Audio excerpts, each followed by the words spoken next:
Joining us on this issue of Ukraine and Russia, and apparently Russia's getting canceled, but they could be canceled more, is Kash Patel. You remember him. He served in the Trump administration. He was former chief of staff to the acting head of DOD there. He was, particularly as I understand it, a Ukraine counselor. He was an advisor to the administration, particularly on this part of the world.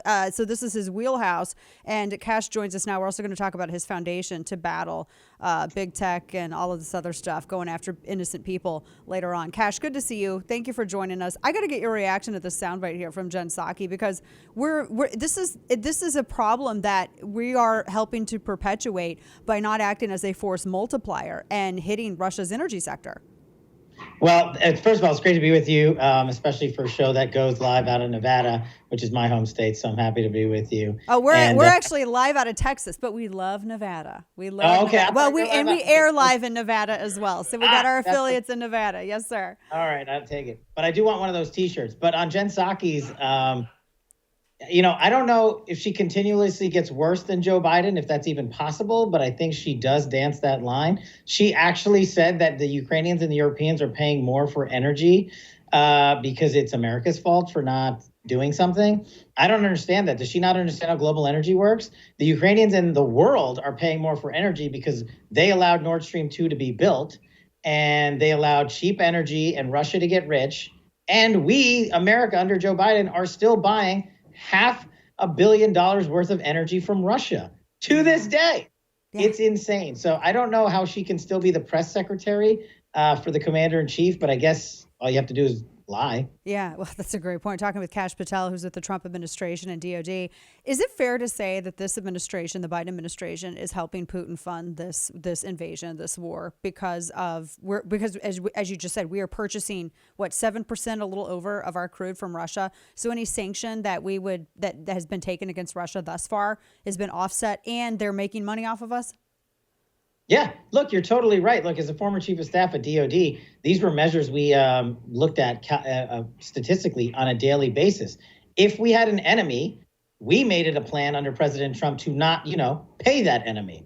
So we stopped buying stuff from our enemy. I mean, you don't need to be like a military genius to figure this stuff out, or an expert in this place or that place. If you are hurting American national security interests, we are not going to do business with you. You're not going to get military equipment. You're not going to get funding.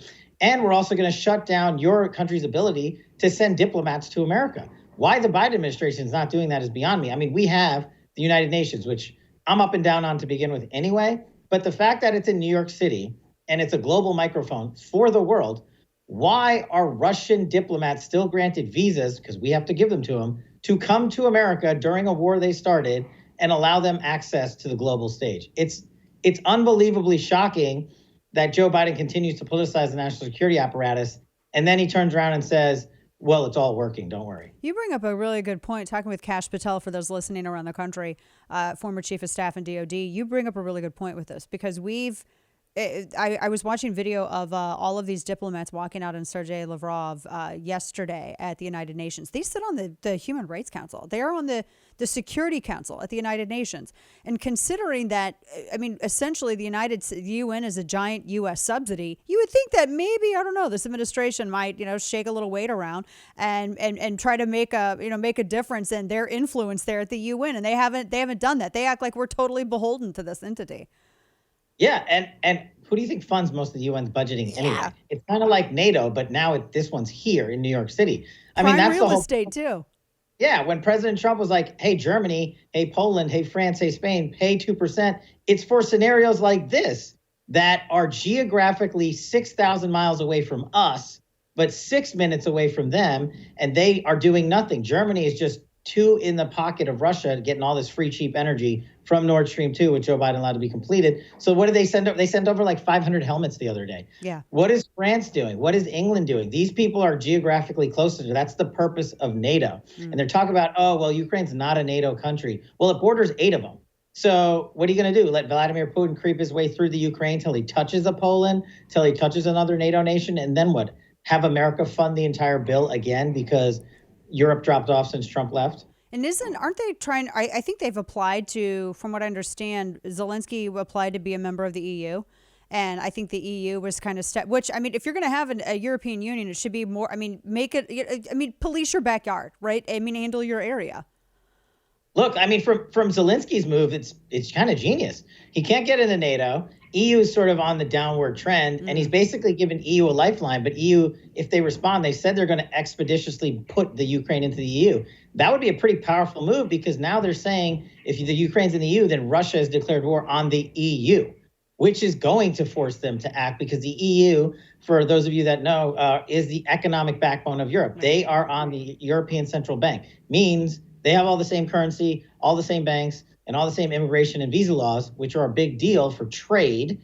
And so if they get in there, then you're hurting the European Union's trade, and it might give the EU a step up after the whole Brexit deal. Yeah. So on Zelensky's part, I thought that was pretty smart. And isn't that some of that conflict because, and my memory is failing me, it's like the Euro-Asia Economic Alliance or something, that was Russia, where Russia was the big dog in that economic group, and they wanted Ukraine to side with that one instead of leaning towards the EU, and that's kind of what sparked some of this, like before the Maiden and all of that. No, you're totally right. Look, at the end of the day, Dan, it always comes back to money. I mean, that's really it. Like, Putin wants more money, and he thinks in his head he gets it through more land and rebuilding the Soviet empire. That's what he thinks. So it always comes back to money. The EU didn't want to pony up any money before. NATO wanted America to spend everything.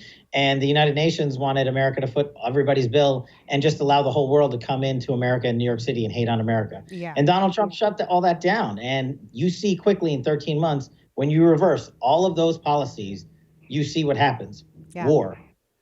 I remember the description, talking with Kash Patel, former chief of staff there in DOD under the Trump administration. I remember, and I wrote about it, and I was reading these headlines on air, when he sanctioned all the companies that were involved with Gazprom and Nord Stream 2. And you had all of these like labor leaders saying, well, this is economic warfare, and Trump is being so mean doing this. And now, that's like a profit move in a way. I mean, he was like forecasting, look, this is what's going to happen if you allow the completion of this pipeline. I get that it started in 2011. I get that it was mostly completed when he got into office, but he did stop it. And he did he stopped the completion of it. He stopped the whole process. He stopped Germany from going through their certification process, which was just a formality. And so now here we are. Boy, it really looks like we should have kept to that instead of Biden undoing that in his first month, right? Well, yeah, because you're talking about, you don't have to be an energy genius. You're talking about billions of dollars. Countries need energy from somewhere. Germany doesn't make their own energy. Russia has a ton of oil and gas. I mean, it's literally like a quarter of the landmass on the global scale. And they're just been, from a geographical standpoint, rich in minerals and whatnot. So they take advantage of that, and they go over to our biggest partners, so they say, and say, undercut American transactions around the world and say, we'll give it to you for cheaper, buy it from us, enrich Vladimir Putin, allow him to pay for his full-scale war. And Germany's Chancellor Olaf, or whatever that guy's name is sitting on the sideline. And I thought he was supposed to be the economic powerhouse of Europe. Right. He's not taking on Putin. So why should the world expect us to take on Putin when the guys next door won't touch him? Yeah, we were talking with Kash Patel, former chief of staff under DOD under the Trump administration. You made a really good comment. I was pulling this up the other day because I think you were actually talking with my friend Maria Bartiromo. But you had made this point. There was this headline that came out. The United States, Joe Biden, they were talking with China and trying to elicit China's help in preventing what Russia is doing now. And this was a private, conversation. I mean, they were, Joe Biden was engaging leader to leader. Were weird. And ultimately, China went back and snitched to Russia and basically kind of, laughed at the United States and made it very, very clear whose side that they're on. I mean, they've come out and said it. That was to me, that was odd because they were sharing, and you made the point that they were sharing intelligence with Russia behind the back of the United States. So if there was any, if there was any reason to think that China could maybe be reasoned with, I think that shows that they can't be. They've thrown their lot in with Russia at this point. So where does that stand? And how do you think, based on, what does that indicate to you in terms of how they're going to react with Taiwan in the weeks to come? Well, China has done what China should do from their perspective, from Xi Jinping's perspective, which is, we don't like America. Putin, you don't like America. Let's just pair up. and put our differences aside. It's a brilliant strategic move from their part. So now they're tag teaming against America. You saw it on full display at their genocide Olympic Games with Putin and Xi Jinping sitting in box seats and waving at the world, and the mainstream media lapping it up and covering it all. My problem is, from my time in intelligence to my time as the deputy director of national intelligence for the Trump administration, is why is our commander in chief making a strategic decision to share classified information about troop movements in Europe with this same leader of the Chinese Communist Party, Xi Jinping? What did he think, that was going to stop Putin from invading? And did he actually believe that Xi Jinping would not share this information overnight with his new buddy, Putin? I mean, if that's the census, if that's the understanding, this shows America how far afield this commander-in-chief is when it comes to protecting American national security interests. And that's why I demanded an investigation. I was like, who thought this was a good idea?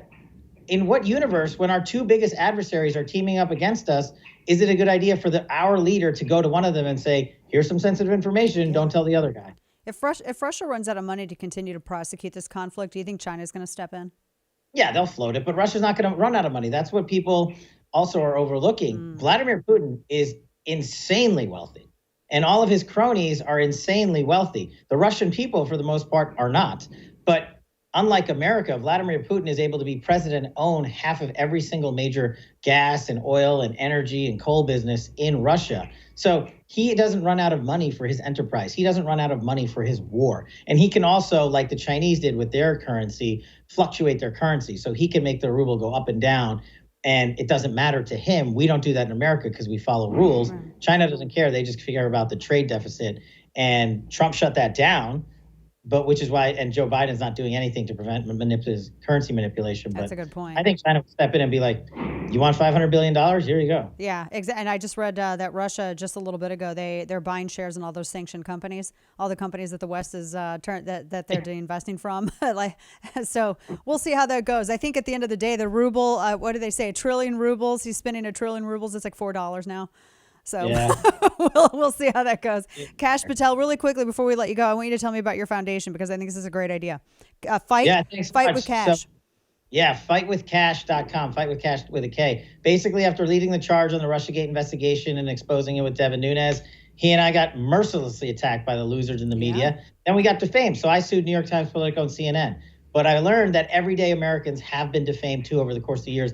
They don't have the money and the means to go to court and clear their name. Fightwithcash.com is a full-on charity. We raise money around the country. You can contact us for free with your cases. We review them for free.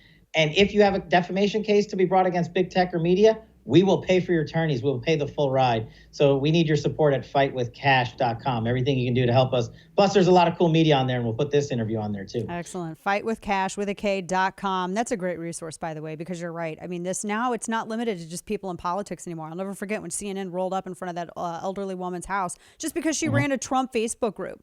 Like, that was news. And then they broadcast her address all over the airwaves. It was nuts.